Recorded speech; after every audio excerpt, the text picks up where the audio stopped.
شروع اللہ کا نام لے کر جو بڑا مہربان نہایت رحم والا ہے۔ یاسین، حکمت بھرے قرآن کی قسم، تم یقیناً پیغمبروں میں سے ہو،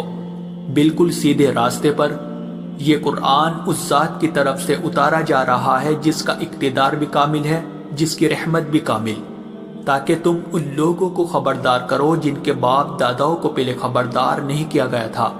اس لیے وہ غفلت میں پڑے ہوئے ہیں۔ حقیقت یہ ہے کہ ان میں سے اکثر لوگوں کے بارے میں بات پوری ہو چکی ہے، اس لیے وہ ایمان نہیں لاتے۔ ہم نے ان کے گلوں میں توق ڈال رکھے ہیں جو ٹھوڑیوں تک پہنچے ہوئے ہیں، اور اس وجہ سے ان کے سر اوپر کو اٹھیرے گئے ہیں، اور ہم نے ایک آڑ ان کے آگے کھڑی کر دی ہے اور ایک آڑ ان کے پیچھے کھڑی کر دی ہے، اور اس طرح انہیں ہر طرف سے ڈھانک لیا ہے، جس کے نتیجے میں انہیں کچھ سجائی نہیں دیتا۔ اور ان کے لیے دونوں باتیں برابر ہے، چاہے تم انہیں خبردار کرو یا خبردار نہ کرو، وہ ایمان نہیں لائے گے۔ تم تو صرف ایسے شخص کو خبردار کر سکتے ہو جو نصیحت پر چلے اور خدا رحمان کو دیکھے بغیر اس سے ڈرے، چنانچہ ایسے شخص کو تم مغفرت اور باعزت اجر کی خوشخبری سنا دو۔ یقیناً ہم ہی مردوں کو زندہ کریں گے، اور جو کچھ عمل انہوں نے آگے بھیجے ہیں ہم ان کو بھی لکھتے جاتے ہیں، اور ان کے کاموں کی جو اثرات ہیں ان کو بھی، اور ہم نے ایک واضح کتاب میں ہر چیز کا احاطہ کر رکھا ہے۔ اور اے پیغمبر، تم ان کے سامنے بستی والوں کی مثال پیش کرو جب ان کے پاس رسول آئے تھے۔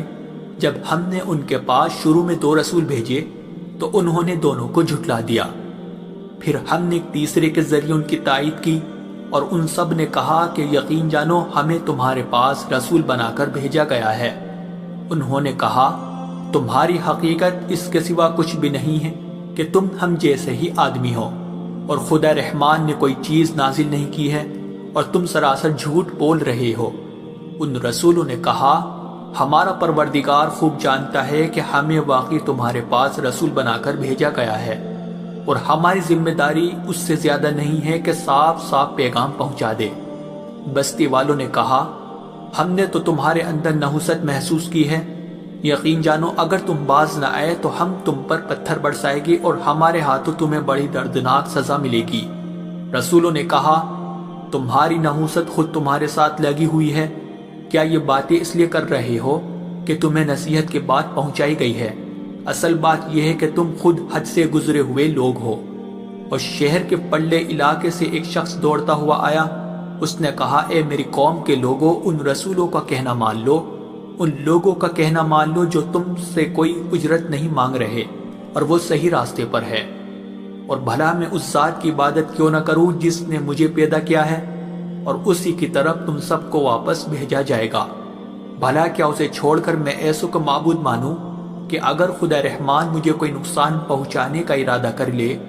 تو ان کی سفارش میرے کسی کام نہ آئے، اور نہ وہ مجھے چھڑا سکے۔ اگر میں ایسا کروں گا تو یقیناً میں کھلی گمراہی میں مبتلا ہو جاؤں گا۔ میں تو اپنے پروردگار پر ایمان لا چکا، اب تم بھی میری بات سن لو۔ آخر کار بستی والوں نے اسے قتل کر دیا، اور اللہ کی طرف سے اس سے کہا گیا کہ جنت میں داخل ہو جاؤ۔ اس نے جنت کی نعمتیں دیکھ کر کہا کہ کاش میری قوم کو معلوم ہو جائے کہ اللہ نے کس طرح میری بخشش کی ہے اور مجھے باعزت لوگوں میں شامل کیا ہے۔ اور اس شخص کے بعد ہم نے اس کی قوم پر آسمان سے کوئی لشکر نہیں اتارا، اور نہ ہمیں اتارنے کی ضرورت تھی، وہ تو بس ایک ہی چنگھاڑ تھی جس سے وہ ایک دم بجھ کر رہ گئے۔ افسوس ہے ایسے بندوں کے حال پر، ان کے پاس کوئی رسول ایسا نہیں آیا جس کا وہ مذاق نہ اڑاتے رہے ہو۔ کیا انہوں نے نہیں دیکھا کہ ان سے پہلے ہم نے کتنی قوموں کو اس طرح ہلاک کر چکے ہیں کہ وہ ان کے پاس لوٹ کر نہیں آتے؟ اور یہ جتنے لوگ ہیں ان سبھی کو اکٹھا کر کے ہمارے سامنے حاضر کیا جائے گا، اور ان کے لیے ایک نشانی وہ زمین ہے جو مردہ پڑی ہوئی تھی، ہم نے اسے زندگی عطا کی، اور اس نے غلہ نکالا جس کی خوراک یہ کھاتے ہیں، اور ہم نے اس زمین میں کھجوروں اور انگوروں کے باغ پیدا کیے، اور ایسا انتظام کیا کہ اس میں سے پانی کے چشمے پھوٹ نکلے تاکہ یہ اس کی پیداوار میں سے کھائے، حالانکہ اس کو ان کے ہاتھوں نے نہیں بنایا تھا۔ کیا پھر بھی یہ شکر نہیں کریں گے؟ پاک ہے وہ ذات جس نے ہر چیز کے جوڑے جوڑے پیدا کیے ہیں، اس پیداوار کے بھی جو زمین اگاتی ہے اور خود ان انسانوں کے بھی اور ان چیزوں کی بھی جنہیں یہ لوگ ابھی جانتے تک نہیں ہیں، اور ان کے لیے ایک اور نشانی رات ہے، ہم اس پر سے دن کا چھلکا اتار لیتے ہیں تو وہ یکایک اندھیرے میں رہ جاتے ہیں اور سورج اپنے ٹھکانے کی طرف چلا جا رہا ہے۔ یہ سب اس ذات کا مقرر کیا ہوا نظام ہے جس کا اقتدار بھی کامل ہے، جس کا علم بھی کامل، اور چاند ہے کہ ہم نے اس کی منزل تاب تول کر مقرر کر دی ہے،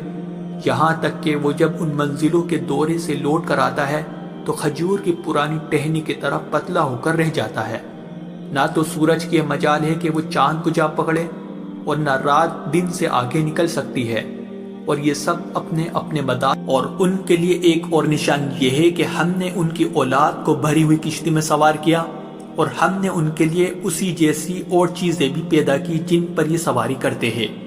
اور اگر ہم چاہیں تو انہیں غرق کر ڈالے، جس کے بعد نہ تو کوئی ان کی فریاد کو پہنچے اور نہ ان کی جان بچائی جا سکے۔ لیکن یہ سب ہماری طرف سے ایک رحمت ہے اور ایک معین وقت تک زندگی کا مزہ اٹھانے کا موقع ہے جو انہیں دیا جا رہا ہے۔ اور جب ان سے کہا جاتا ہے کہ بچو اس عذاب سے جو تمہارے سامنے ہے اور جو تمہارے مرنے کے بعد آئے گا تاکہ تم پر رحم کیا جائے، تو وہ ذرا کان نہیں دھرتے، اور ان کے پروردگار کی نشانیوں میں سے کوئی نشانی ایسی نہیں آتی جس سے وہ منہ نہ موڑ لیتے ہو۔ اور جب ان سے کہا جاتا ہے کہ اللہ نے تمہیں جو رزق دیا ہے اس میں سے غریبوں پر بھی خرچ کرو، تو یہ کافی لوگ مسلمانوں سے کہتے ہیں کہ کیا ہم ان لوگوں کو کھانا کھلائے جنہیں اگر اللہ چاہتا تو خود کھلا دیتا؟ مسلمانوں، تمہاری حقیقت اس کے سوا کچھ بھی نہیں کہ تم کھلی گمراہی میں پڑے ہوئے ہو، اور کہتے ہیں کہ یہ قیامت کا وعدہ کب پورا ہوگا؟ مسلمانوں بتاؤ اگر تم سچے ہو۔ دراصل یہ لوگ بس ایک چنگاڑ کا انتظار کر رہے ہیں جو ان کی حجت بازی کے عین درمیان انہیں آ پکڑے گی، پھر نہ یہ کوئی وصیت کر سکے گے اور نہ اپنے گھر والوں کے پاس لوٹ کر جا سکے گے، اور سور پھونکا جائے گا تو یکایک اپنی قبروں سے نکل کر اپنے پروردگار کی طرف تیزی سے روانہ ہو جائے گے، کہے گے کہ ہائے ہماری کم بختی، ہمیں کس نے ہمارے مرکز سے اٹھا کھڑا کیا ہے؟ جواب ملے گا کہ یہ وہی چیز ہے جس کا خدا رحمان نے وعدہ کیا تھا اور پیغمبروں نے سچی بات کہی تھی، اور کچھ نہیں بس ایک زور کی آواز ہوگی جس کے بعد یہ سب کے سب ہمارے سامنے حاضر کر دیے جائیں گے۔ چنانچہ اس دن کسی شخص پر کوئی ظلم نہیں ہوگا اور تمہیں کسی اور چیز کا نہیں، بلکہ انہی کاموں کا بدلہ ملے گا جو تم کیا کرتے تھے۔ جنت والے لوگ اس دن یقیناً اپنے مشغلے میں مگن ہوگے، اور وہ ان کی بیویاں گھنے سایوں میں آرام دانشتوں پر ٹیک لگائے ہوئے ہوگے۔ وہاں ان کے لیے میوے ہوگے اور انہیں ہر وہ چیز ملے گی جو وہ منگوائے گے۔ رحمت والے پروردگار کی طرف سے انہیں سلام کہا جائے گا، اور کافروں سے کہا جائے گا کہ اے مجرموں، آج تم مومنوں سے الگ ہو جاؤ۔ اے آدم کے بیٹو، کیا میں نے تمہیں یہ تاکید نہیں کر دی تھی کہ تم شیطان کی عبادت نہ کرنا، وہ تمہارا کھلا دشمن ہے، اور یہ کہ تم میری عبادت کرنا، یہی سیدھا راستہ ہے۔ اور حقیقت یہ ہے کہ شیطان نے تم میں سے ایک بڑی خلقت کو گمراہ کر ڈالا، تو کیا تم سمجھتے نہیں تھے؟ یہ ہے وہ جہنم جس سے تمہیں ڈرایا جاتا تھا، آج اس میں داخل ہو جاؤ کیونکہ تم کفر کیا کرتے تھے۔ آج کے دن ہم ان کے منہ پر مہر لگا دیں گے، اور ان کے ہاتھ ہم سے بات کریں گے اور ان کے پاؤں گواہی دیں گے کہ وہ کیا کمائی کیا کرتے تھے، اور اگر ہم چاہیں تو یہی دنیا میں ان کی آنکھیں مل یا میٹ کر دیں، پھر یہ راستے کی تلاش میں بھاگے پھرے، لیکن انہیں کہاں کچھ سجا، اور اگر ہم چاہیں تو ان کی اپنی جگہ پر بیٹھے بیٹھے ان کی صورتیں اس طرح مسخ کر دے کہ یہ نہ آگے بڑھ سکے اور نہ پیچھے لوٹ سکے۔ اور ہم جس شخص کو لمبی عمر دیتے ہیں اسے تخلیقی اعتبار سے الٹ ہی دیتے ہیں، کیا پھر بھی انہیں عقل نہیں آتی؟ اور ہم نے اپنے ان پیغمبروں کو نہ شاعری سکھائی ہے اور نہ وہ ان کے شایان شان ہیں، یہ تو بس ایک نصیحت کی بات ہے، اور ایسا قرآن جو حقیقت کو کھول کھول کر بیان کرتا ہے تاکہ ہر اس شخص کو خبردار کرے جو زندہ ہو، اور تاکہ کفر کرنے والوں پر حجت پوری ہو جائے۔ اور کیا انہوں نے یہ نہیں دیکھا کہ ہم نے اپنے ہاتھوں کی بنائی ہوئی چیزوں میں سے ان کے لیے موشی پیدا کیے اور یہ ان کے مالک بنے ہوئے ہیں، اور ہم نے ان موشیوں کو ان کے قابو میں دے دیا ہے، چنانچہ ان میں سے کچھ وہ ہے جو ان کی سواری بنے ہوئے ہیں اور کچھ وہ ہے جنہیں یہ کھاتے ہیں، نیز ان کو ان موشیوں سے اور بھی فائدہ حاصل ہوتے ہیں اور پینے کی چیزیں ملتی ہے۔ کیا پھر بھی یہ شکر نہیں بجا لائے گے؟ اور انہوں نے اللہ کو چھوڑ کر اس امید پر دوسرے خدا بنا رکھے ہیں کہ انہیں ان سے مدد ملے، حالانکہ ان میں یہ طاقت ہی نہیں ہے کہ ان کی مدد کر سکے، بلکہ وہ ان کے لیے ایک ایسا مخالف لشکر بنے گے جسے قیامت میں ان کے سامنے حاضر کر لیا جائے گا۔ غرض اے پیغمبر، ان کی باتیں تمہیں رنجیدہ نہ کرے۔ یقین جانو ہمیں سب معلوم ہے کہ یہ کیا کچھ چھپاتے اور کیا کچھ ظاہر کرتے ہیں۔ اور کیا انسان نے یہ نہیں دیکھا کہ ہم نے اسے نطفے سے پیدا کیا تھا، پھر اچانک وہ کھلم کھلا جھگڑا کرنے والا بن گیا۔ ہمارے بارے میں تو وہ باتیں بناتا ہے اور خود اپنی پیدائش کو بھلا بیٹھا ہے، کہتا ہے کہ ان ہڈیوں کو کون زندگی دے گا جب کہ وہ گل چکی ہوگی۔ کہہ دو کہ ان کو وہی زندگی دے گا جس نے انہیں پہلی بار پیدا کیا تھا، اور وہ پیدا کرنے کا ہر کام جانتا ہے۔ وہی ہے جس نے تمہارے لیے سرسبز درخت سے آگ پیدا کر دی ہے، پھر تم ذرا سی دیر میں اس سے سلگانے کا کام لیتے ہو۔ بھلا جس ذات نے آسمانوں اور زمین کو پیدا کیا ہے، کیا وہ اس بات پر قادر نہیں ہے کہ ان جیسوں کو دوبارہ پیدا کر سکے؟ کیوں نہیں، جبکہ وہ سب کچھ پیدا کرنے کی پوری مہرت رکھتا ہے۔ اس کا معاملہ تو یہ ہے کہ جب وہ کسی چیز کا ارادہ کر لے تو صرف اتنا کہتا ہے کہ ہو جا، بس وہ ہو جاتی ہے۔ غرض پاک ہے وہ ذات جس کے ہاتھ میں ہر چیز کی حکومت ہے، اور اسی کی طرف تم سب کو آخر کار لے جایا جائے۔